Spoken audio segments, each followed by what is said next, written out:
one daughter, showstopper right now is the one and only, no other. Just pulled up, lifted, and persisted, ignoring my voice of reason. I've seen things that I'll never mention. I've seen people do more for attention. Here comes Mr. Know-It-All. I know so much, but I don't listen. Lord knows that I feel that pressure. God, please forgive me for stressing. Just pulled up, lifted, and persisted, ignoring my voice of reason. I've seen things that I'll never mention. I've seen people do more for attention. Here comes Mr. Know-It-All. I know so much, but I don't listen. Lord knows that I feel that pressure. God, please forgive me for stressing. Hello and welcome to another episode of the Duan and Only podcast. I have another very special guest today. He is from New Orleans, Louisiana. He has his master's degree in business administration and his doctorate in pastoral theology. He is also the pastor of Temple of Hope, and he is our current mayor, Honorable Dr. Marlon J. Coleman. How are you doing today, son? I'm doing good, Duan. I'm so glad to be here today. Glad you're here. I'm glad you're here. We're going to get right into it. So change is happening here in Muskogee. How does it feel to be the first black mayor of Muskogee, and has it settled in yet that you're the first? I think for me, being the first is a testament to the people of Muskogee. Absolutely. I was elected during the height of all of the George Floyd protests that were going on across the country. Mm-hmm. It was a time of racial unrest, racial tension, racial uncertainty in terms of how people will be able to get along. What does the new normal look like, not only battling COVID, but how are we going to be able to interact with one another as human beings across racial spectrums, across racial boundaries. And so I think being the first African-American mayor elected in Muskogee during that time is a strong testament to the people of Muskogee. Muskogee is about 53% white, 15% African-American, 15% Native American, about 8% Hispanic. And so given those numbers, for me to be elected the first black mayor by the majorities that I was, I think is a strong testament to the people of Muskogee. Absolutely. That they're willing to trust qualifications over color. Absolutely. I love that. Just seeing everything that's going on right now with the George Floyds and that going on, that definitely was a testament of Muskogee's really changing. You were a part of the city council before becoming the mayor of Muskogee. And I wanted to ask you, what made you want to push from being on the city council to being the mayor of Muskogee? A few of us had visited, and we decided amongst ourselves that if we were going to take Muskogee in a better direction, what would it take? So what type of person would it need to be mayor, and what would be the agenda that we would try to set for that person to be able to carry out? Because Muskogee has airway, highway, waterway, railway. We have everything that we need to be a prosperous city. And so what leadership qualities are we going to be looking for from a person to be able to lead the city? And so when we were looking for whoever that person would be, one of the people in the room said, maybe you're describing yourself. And I thought to myself, I'm on the council, I'm enjoying that. And then more questions were becoming apparent that, well, maybe you should be the person to run. And so I decided, I think maybe that this is the time for me to run. Absolutely. And so I love Muskogee, and I really wanted to put myself in a situation where I can be used for its benefit. So whatever talents I had, whatever skill set I had, whatever ability I may be able to have to bring people together as a consensus builder to get us going in the right direction, I wanted to be able to do that. And here we stand. Absolutely. I love it. I'm happy. I'm excited to see what you're going to do. I would say this, though. A lot of the times, I'll just put a little perspective like this. When Barack Obama went into office, everybody was just expecting this, and this. This, and this. I need change this. I know it's going to be a process, and I know it's going to be a process on the change as well. So I'm just excited to see what you have in store and what things are going to, happen and be prosperous while you are here. A lot of people will say that you can't mix politics and being a pastor. My question to you would be is, how do you balance it, and how do you separate the two? I think if a pastor is an attorney, it's okay. If a pastor is a school teacher, it's okay. If a pastor as an administrator within a corporation, it's okay. And if a pastor is an elected official, I think it's okay. That person brings to the table whoever they are, regardless of their professional background. And so there's not a big juggling act from my perspective in terms of being a pastor and being able to lead a city, because at the end of the day, whether I'm a civic leader or whether I'm an elected official, the goal is growing your city. So either you grow it as a pastor, or you grow it as a politician, or you grow it as an attorney, you make your contribution to the area. And so I don't see any conflict. It doesn't cause me any restless nights. I sleep well knowing that I'm both. Because I think whoever the person is, they've got a profession. I mean, there's not going to be anyone elected to office in Muskogee that has no profession. And so I think that it's actually a compliment, because my faith and my moral values have shaped my viewpoint in terms of the decisions I make to try to benefit Muskogee, which in my capacity is to be everyone's mayor. And so to the point that you were making earlier about President Obama, when he was elected to office, people wanted change overnight.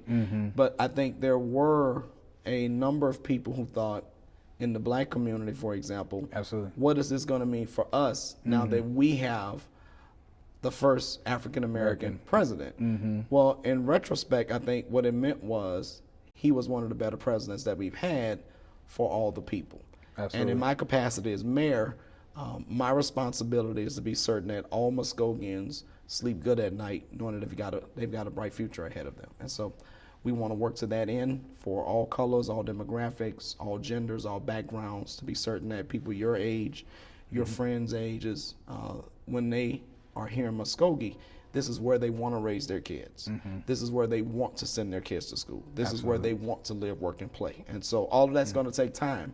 None of that's going to happen overnight. But it's a process that we're willing to be patient from a leadership perspective to try to put those things in motion so that we can have the best Muskogee ever. Absolutely. And that's really my next question. A lot of my childhood friends I'm 27. And so a lot of my childhood friends are moving away for other opportunities.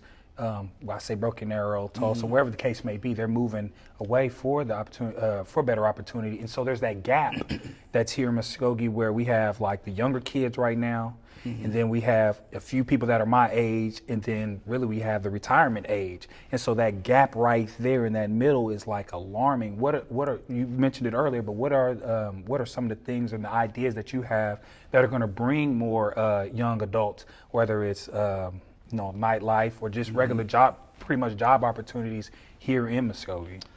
There are two different arguments going on in Muskogee right now. So on the one hand, I have a number of older friends who will say there's something every day to do in Muskogee.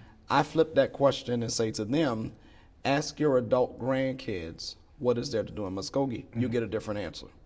They'll think not much to do, because by and large, we roll the sidewalks up at 5 o'clock. And there's nothing to do. Most of the studies have shown that people who spend money after 6 p.m. Those are people in the maybe 25 to 35-year-old age bracket. And so they're looking for cities where they can live, work, and play. So we're working on livability, because we've got the $110 million school bond that just passed recently. So we will have almost all new school facilities in Muskogee. We'll have a state-of-the-art school stadium that is second to none for Northeast Oklahoma. We have another school district, Hilldale, which is prospering in its own way. They've got a brand new fab lab where they're teaching third graders how to work in their fab lab. And so we've got all of that going on in Muskogee. So the livability piece is working in terms of education, quality of life. We've got some new homes going in on South Country Club. We've got some new homes possibly going in right outside of Eagle Crest. We've got a developer right now looking at infill lots, and we know that most of those infill lots are on the west side of town. And so we'll have homes going up over in those areas. So we've got the education piece, we've got the housing piece. We've got about four major industries looking at Muskogee right now. And they're giving us a really serious look. We're talking about upwards of 1,000 jobs, over $500 million of economic investment on their part to be here. And so the job piece is looking prosperous, it's looking promising. The next piece is going to be entertainment and nightlife. The problem is, if you or I or anybody wanted to leave somewhere after 6 in the evening to do something, there is not much to do for us. We And would have to so leave. I'm looking at trying to get cigar lounges open, trying to get decent pool halls open, trying to get the type of pubs where you can have multiple screens going on, not just your traditional chains, but something downtown, something maybe a little smaller, bowling alleys, indoor recreation. We're looking at trying to package Muskogee in a way that you can live, work, and play right here. Because at the end of the day, for most people, if it's not a city where you can play, it's not a city where they want to live. Absolutely, absolutely. And that goes right into my next question. I could be a little bit off, but isn't Muskogee about 37,000, a little bit upward of 37,000? And there is no indoor facility to play basketball, indoor soccer, whatever the case may be, indoor facility, indoor track. Is there anything that we as a community, because I would love to be a part of trying to get a YMCA back in Muskogee, there's a Titan facility in Jinx. Now that's a huge facility, but I mean it's just a place where people can go play basketball. Because the thing is I hear a lot of people tell me, or people in Muskogee tell me, these kids ain't doing nothing. Well, there's nothing for them to go to. You know, there's no indoor place where they can go play basketball or go play soccer, or just just have a place to just do something productive. If not even just kids, but young adults as well. If I want to go play basketball in an indoor facility, a nice indoor facility, I have to go to Broken Arrow to go play. And so that's just a small thing. Is there anything that we can do as a community to get that motion in action or anything like that? Well, I'm in discussions right now with contractors and developers to look at a facility that will do just that. Because what we need is a large-scale indoor facility that can accommodate young adults and their children. Absolutely. So where they can play basketball, where they can have indoor soccer, where they can have other indoor recreational type venues. Because what we are missing here in Muskogee, and it's a key thing that we're missing, is that YMCA type component. Now, we've got the swim and fitness center that's run by the city, but I think we need something that's more almost 24-hour in scale. That's large scale. That's almost huge for what we've ever seen in Muskogee. And because that will attract our trade area people that are outside the city limits. So those counties and smaller cities to the south and to the west of us, even in the east, to the east of us, that'll give them an opportunity as well to have some place to go. And why not have something like that right here in Muskogee? And so it'll give an opportunity for young adults and their families to have some place to go. Because as I said earlier, if you don't have something to do, you're going to live somewhere else. Absolutely. Now, we need to take advantage of the fact that Muskogee was in the top 10 most affordable cities in the country to live. Absolutely. That's amazing. That's epic. But we don't want it to be just retirement community. We want young families to live here. Absolutely. We want young families to know other places you may pay $300,000 for a 1,500 square foot home, and you may be able to pay $110 here in Muskogee and live comfortably.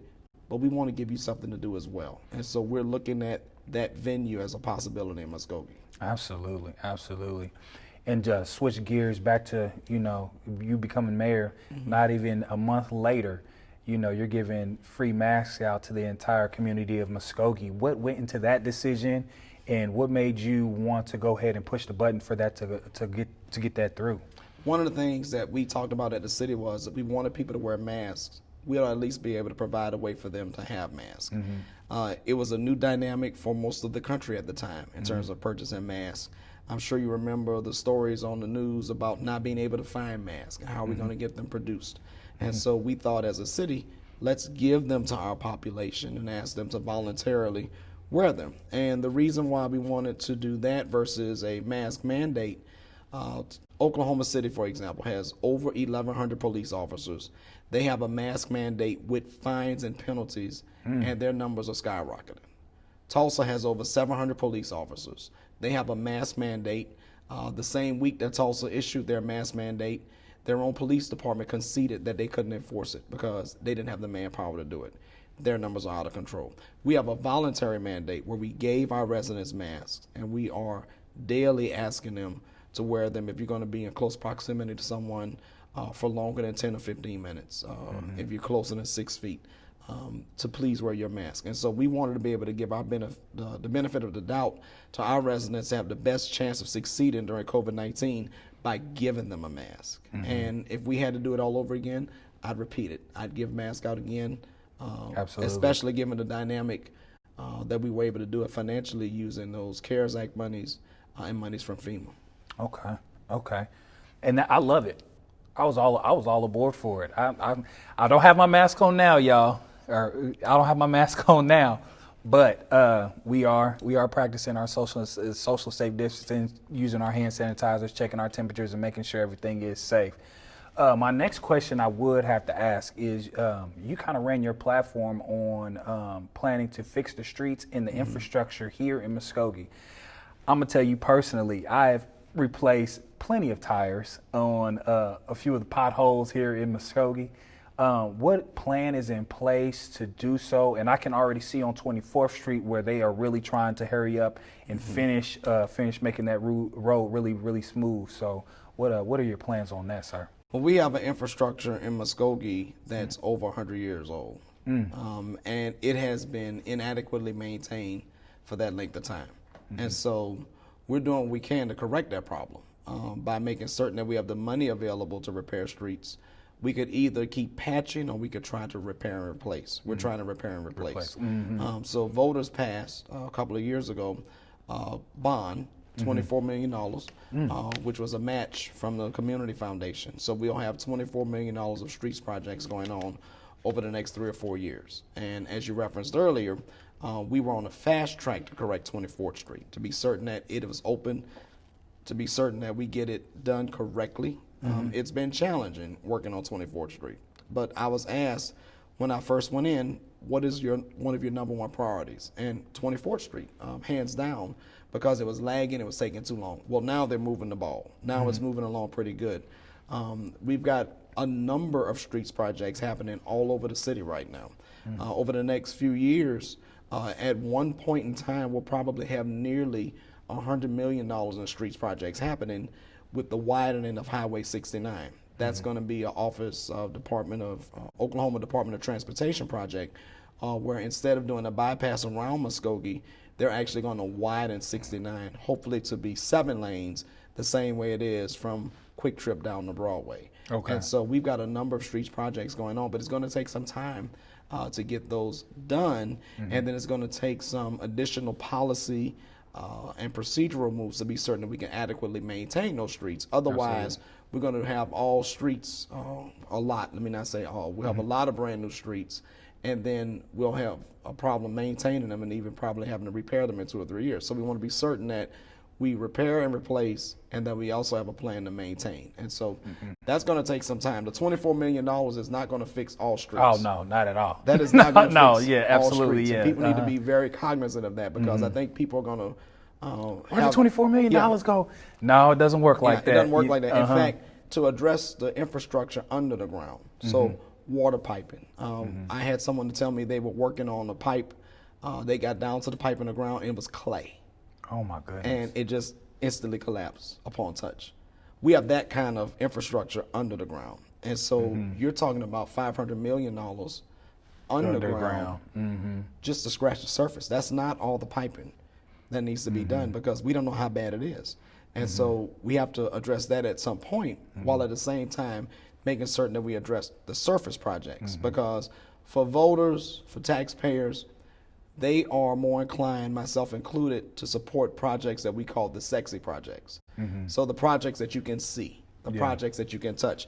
You can't touch under the ground. And you really don't know until you dig it up and figure it out. That's right. Yeah. And there's not enough city budget to fix that problem. And so at some point we're going to have to do something to address that. But we've got a number of street projects going on, and I think it's going to be really good when we're done. But it's just a scratch on the surface compared to fixing all of the streets in Muskogee that have been in poor repair and maintenance mode for over 100 years.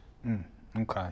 Absolutely. And I'm one to testify about the streets, but that infrastructure is very, very, very important, and I'm ready to see what is going to transpire over the next few years. So I'm excited about it. This is kind of turning the page now. I want to kind of touch on a subject that has been going on over the past few months with police brutality. And what I wanted to ask you is how as we as a community, specifically Black people, have a better relationship with Muskogee PD, whether it's just having a civilized conversation with them, or if we get pulled over and get stopped for a traffic violation, what can we do as a community, and what can the police department, I know you have a nice relationship with them to an extent, what can they do to ensure that we can, any traffic stop or, like I said, regular just communication, that everything is positive and we're doing the right thing? Well, fortunately, since my time in Muskogee, we've had two good police chiefs. We have Rex Eskridge, who was a long-serving police chief, long-serving police officer with the city of Muskogee. He was succeeded by Johnny Teehee, who's another exemplary example of a police chief. And we've always had good relationships in terms of the leadership. So Rex and Johnny Teehee now have always been very transparent whenever there was any type of incident in Muskogee. They've been very transparent to want to reach out to the African American and the minority community in Muskogee to be certain that they weren't feeling left behind or disenfranchised in any way. And so what we're trying to do now is piggyback off those relationships so that they can morph into something more permanent, morph into something that's more long-term and not just reactionary in terms of when there's an incident. And so the community resource program, the athletic program that's under the police department that was given another boost under Johnny Teehee, those are two perfect examples of how the police can work in the community.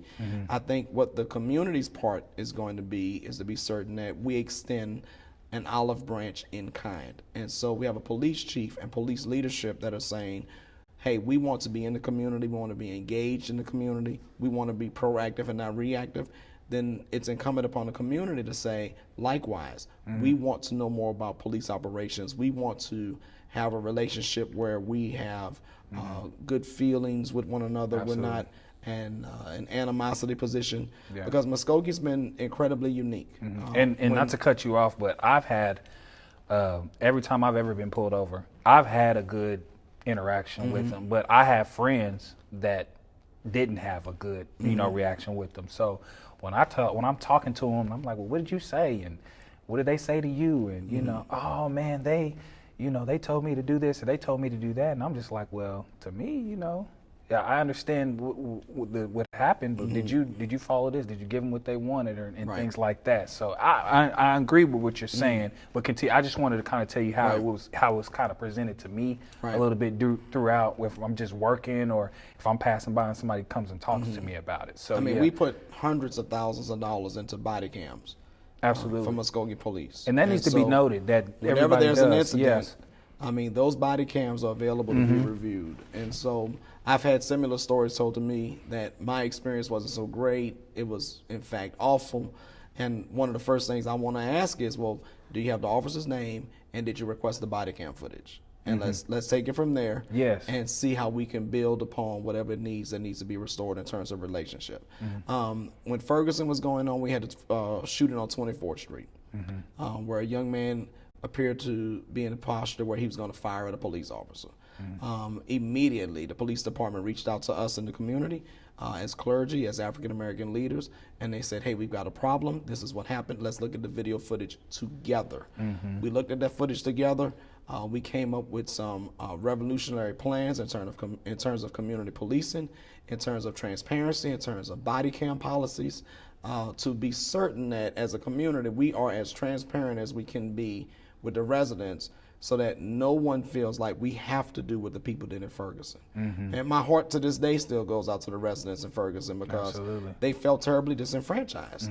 There was no transparency. There was almost ruse of a cover-up. But Muskogee was not that way. In fact, in the FBI Academy, there's still what we call the Muskogee model in terms of how the law enforcement leadership should embrace the community through transparency to say, here's how we have a city that works together, not against each other. Absolutely, absolutely. Man, it's been good. It's been good. My last question I have for you is, according to the newspaper, the Muskogee City Council has handed off tourism to the Roxy Theater Community Trust. As a part of establishment of the trust, 3 members of Muskogee City Council and 6 appointed members of the community will be served on the board. What will be the process of the selection, and if someone was interested, how would they be able to apply? So the trust in itself is appointed by the city council. So we rotate among ourselves when it's someone's opportunity to actually make an appointment to the trust. The trust will also have a advisory board that's made up of someone from the castle, someone from the Chamber of Commerce, someone from Muskogee Main Street, an at-large member. There'll be 5 advisory members total. Those will be appointed from the trust within itself. And so all of those individuals who are interested in serving on the Muskogee Trust Authority, as well as any other boards in the city, all they have to do is reach out to the city clerk's office, ask for an application. Their application goes on file. When a vacancy comes up, each of us is given copies of those applications so that we can determine if we want to go through that pool or solicit for other people to turn in so that they can participate. Awesome. Awesome. Okay. Well, I might be putting my application. Well, I think you should. I think you should, because I've always felt like when it came to tourism, we need younger people on there. And the reason why that is because those are the families that are going to spend money after 6. I mean, you'll hear me saying that. You hear me say that a lot over the next several months. Focusing on families that spend money after 6, because they're the ones that as soon as the first opportunity comes, they're leaving Muskogee. Absolutely. We want them to stay in Muskogee. We want them to live, work, and play in Muskogee. And how we manage tourism is going to have a great impact on that. And so we're looking at tourism now in terms of developing venues that people would want to come to in Muskogee. Either they'll stay the night, or they'll come and have a great day here, eat here, dine here, and go back home. Either way, we want to do tourism in a way that attracts people here, because it's a great place to have a good time. When you don't have a roller coaster, when you don't have a restaurant row, you got to have festivals and events. Absolutely. And we want to try to use the tourism funds to capitalize on that, not only just to develop our existing venues, but to create new ones so that people can be here. And so we'll need the input of younger people like yourself to say, hey, if I was traveling to Muskogee, here's some things I would be looking to do. And you base that on anywhere else you go. I mean, Absolutely. if Yes, you go to you do. Dallas, if you go to Branson or Branson or some other place, you know, hey, I'm going here because I can do this, I can do that, I can have a great time all day with my family. Absolutely. Well, why can't we have that here? Here in Muskogee. If you're looking for it at Branson, somebody should be looking for it in Muskogee. And we'll need those younger ideals to make certain that we can do that. Absolutely. Absolutely. Well, I appreciate you, Dr. Coleman, for being Yes, here sir. today. Thank you, everyone, for joining the Duan and Only podcast. Before I get out of here, I want to give a special thank you to Dr. Coleman. We are here at his church right now, Temple of Hope. Thank you for hosting, let me interview you here at your church. And before we get out of here, I also want to give a special shout out to my elite sponsors: Oklahoma Farm Bureau by Scott Abbott, Interstate Properties by Holly Miller. Thank y'all and have a wonderful day.